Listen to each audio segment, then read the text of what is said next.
Long time ago, there lived a man named Adam and a woman named Eve. They were the first people created by God. When God created them, He told them to eat anything they love in this garden except for that tree. They were happy with each other.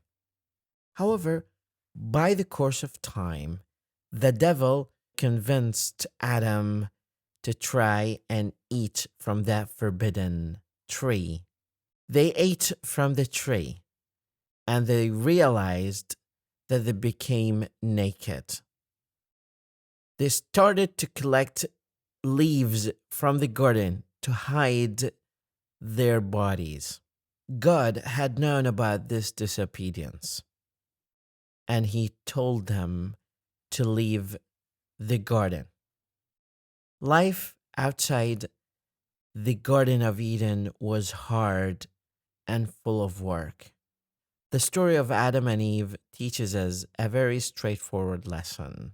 Obey rules and don't be disobedient, especially if you're told by the creator of universe. Obey rules and follow instructions, especially if it is coming from God, or you'll face consequences that you have never thought about before.